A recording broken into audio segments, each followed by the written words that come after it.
My darling people, this is a shocking revelation. A medical doctor who ended up taking his patient's life. He kpai them. The manner where they kpai patients wey come receive treatment for a hospital, he go amaze una. Make una listen to how the matter take shele. Nigeria has had its fair share of serial killers, but no one would have ever imagined that a man trained to save lives would end up becoming the same person who willingly takes them. What was even more disturbing was the method he used in ending his victims' lives, as well as the horrifying things he allegedly did to their remains afterward. The story was so terrifying that after the news broke, almost every patient in the hospital ran away, and for weeks, new patients refused to visit the facility for treatment out of fear of disappearing within the four walls of their doctor's office and never to be seen again. This is the terrifying story of Dr. Abbas Adio Adeyemi, an orthopedic doctor from Offa, Kwara State, Nigeria, who allegedly became a serial killer who ended the lives of his victims in a unique but very disturbing way. It all began on Saturday, 3rd September 2022, after Dr. Abbas had traveled from his residence in Ilorin, Kwara State, to Benin City in Edo State. He lodged in an exclusive hotel within Benin City and then called his regular cab man, Mr. Emmanuel Yobo, to come to his hotel and pick him up. Dr. Abbas had met Emmanuel sometime in July 2022, after which they became acquaintances. Emmanuel had suffered an accident some months back, which affected his leg. He was still struggling with the pain, and even when Dr. Abbas called him that Saturday, he was already wearing a cast on the affected leg. After Emmanuel received the call around 7 p.m. that Saturday, he told his wife, Mary, that he was heading out to meet Dr. Abbas at a hotel. He drove to the hotel with his friend, but upon arrival, Dr. Abbas asked him to drop off the friend and then return alone to pick him up. What Emmanuel didn't realize was that this seemingly simple request was part of a calculated plan designed to ensure that there would be no witness to the horror that would soon befall him. Mr. Emmanuel did as requested. He dropped off his friend and then returned to pick up Dr. Abbas. However, around 9 p.m., his wife called to find out why he wasn't home yet. Emmanuel told her that the doctor had checked his leg and that they were heading to the pharmacy to buy some medications for treatment. This would be the very last time anyone will ever hear from Mr. Emmanuel. It turned out that while Emmanuel was driving Dr. Abbas around, he complained of leg pains, and Abbas, being an orthopedic doctor, offered to help him. He assessed the leg and then prescribed some medications for him. Together, they drove to a pharmacy to buy the needed drugs, but this was where things took a very disturbing turn. In addition to the needed medications, Dr. Abbas allegedly bought an insecticide which he injected into Mr. Emmanuel along with the other medications. After receiving the injection, Mr. Emmanuel started feeling unwell, but Dr. Abbas assured him that what he was experiencing was actually a common effect of the injected medication. The torment continued until Emmanuel eventually passed away inside his car. Dr. Abbas then drove him to the Tofure community along the Benin-Lagos Expressway, where he dumped his body in a bush just by the roadside. He continued the journey alone to possibly take the car back to Kwara State, where he lived. Meanwhile, Mary had been calling Emmanuel to find out why he was taking too long to return home, but she got no response. Mary called so often that Emmanuel's phone eventually ran out of battery. She then reached out to Emmanuel's brother around 1 a.m. to inform him that Emmanuel was missing. Mary also called a friend who was in the car with Emmanuel, and together they visited the hotel to make some inquiries. Surprisingly, the hotel told them that they had no information on Dr. Abbas.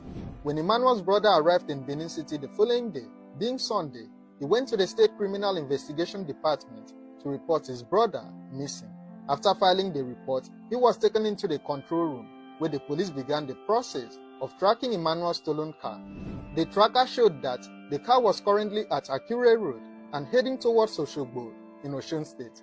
The police in Benin City then contacted their counterparts in Osun State to alert them that a stolen car was heading their way. The Osun State police sprang into action, and following the information from the tracker, they pinpointed the car's location to be Ejigbo, within the same Osun State. Strangely, Dr. Abbas figured out that he was being tracked by the police and then decided to abandon the car. When the police located the vehicle, it was parked with the lights on and the engine running.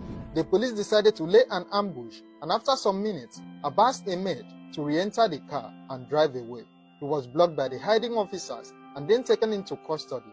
On searching the vehicle, the police discovered the insecticide, medications, and the syringes used in administering the lethal injection to Mr. Emmanuel. Information was passed to the police station in Benin City, and when the brother asked where Dr. Abbas dropped Emmanuel's body, he directed them to the Tofure community along the Benin-Lagos Expressway. However, on getting there, the corpse was nowhere to be found. It turned out that the vigilantes in the area had discovered it and then reported the discovery to the police. The police then recovered and deposited the body in the mortuary. Abbas was extradited to Edo State for further investigation, and while there, he confessed to also selling another vehicle to a car dealer in Kwara State. This would mark the beginning of an interstate investigation that would unravel the dark secrets buried within the hospital he managed in Kwara State. Dr. Abbas Adio Adeyemi was the Chief Medical Director of the General Hospital in Kayama, Kwara State, Nigeria. He was very loved and appreciated by the people of the rural community of Kayama. This love for him came from the fact that, unlike other medical doctors who usually run away from the rural community, Dr. Abbas chose to stay with them. He reportedly rejected a transfer order and decided to stay with them as their community doctor. To appreciate him, the community gave Dr. Abbas a free plot of land to build his house. He was also given another free land to build his own private hospital. The community pushed further by giving him the princess of their land to marry, which he did, and also had a child with her. Apart from treating the sick members of the community, Dr. Abbas was said to have also engaged in philanthropic activities. He would donate cash and blood to assist patients in need. Clerics and residents sang his praises during Juma services, and he was bestowed with several awards. However, when the details of his atrocities begin to filter out, the same community that once loved him would feel deeply betrayed and therefore turn against him. Before Dr. Abbas was arrested in connection with Emmanuel's death, the people of Kayama had already begun to become suspicious of him. Many residents accused him of being involved in smuggling activities. According to them, Dr. Abbas would allegedly use the hospital's ambulance to smuggle rice and petrol.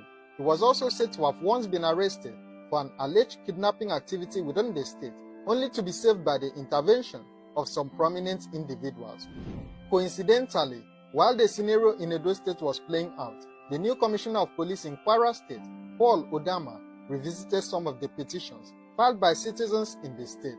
While doing so, he was particularly touched by the case of a missing young woman in Kayama, identified as Nafisat Alidu. Nafisat had gone missing in Kayama on November 21, 2021.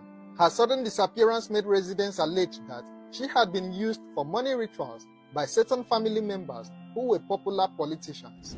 Further investigation also showed that on 3rd September 2022, the same day Dr. Abbas allegedly murdered Emmanuel, a tenant in Kwara State had reported to the police that his female co-tenant, identified simply as Ife Oluwa, and her vehicle, a Toyota Camry, had not been seen or heard from for almost a month. While the investigation into Ife Oluwa's case was ongoing, the police received a report on a case of culpable homicide from another police station in Kwara State. The police had discovered the body of an unknown lady in a bush with signs of physical injury to the head and face. Investigation then revealed that the discovered lady was indeed the missing Ife Oluwa, and that she was last seen with Dr. Abbas, who was reportedly her boyfriend. The circumstances surrounding the missing Ife Oluwa and her corpse being found in a bush increased the suspicion that Dr. Abbas knew something about the missing lady. The police got to know that Abbas was the Chief Medical Director of Kayama General Hospital. An order was given by the Commissioner of Police to visit the hospital and make a search.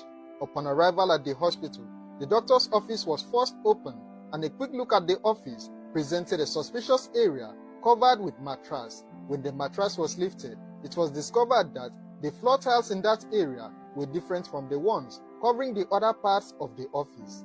The tiles also appeared as though they had been freshly cemented. This made the police suspect that something may have been buried there. The tiles were broken, and the detectives were greeted by the decomposing carcass of an unknown female. A further search of the office led to the opening of a trash can filled with cement and with a strong smell of chemicals. Buried under the cement was the body of another female, who was immediately identified as the missing Nafisat Halidu. The police also recovered other items such as 2 mobile phones, 2 female handbags, a female wig, a veil, and female pants. While the Kwara State Police were searching for Abbas, news filtered in that the Edo State Police Command had arrested him in connection with Emmanuel's death.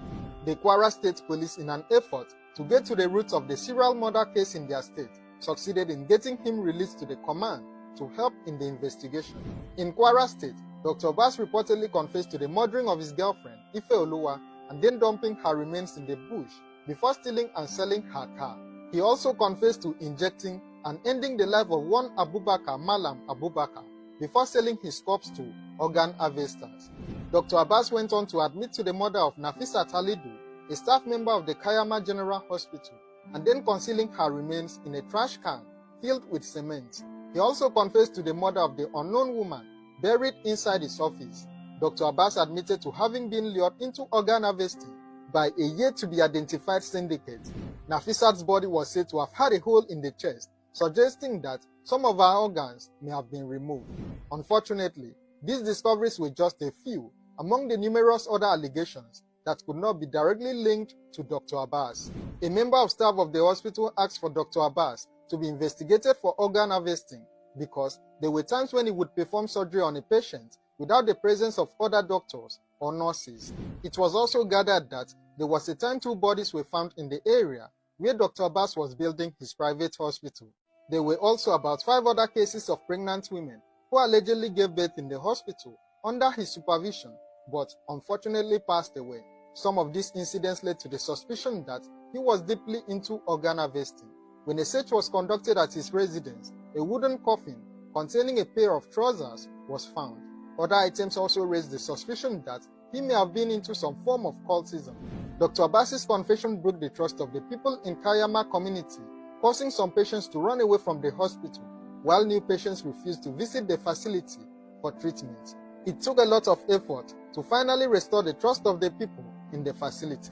At the time this video was made, there was no update on whether Dr. Abbas was convicted for these alleged crimes or not.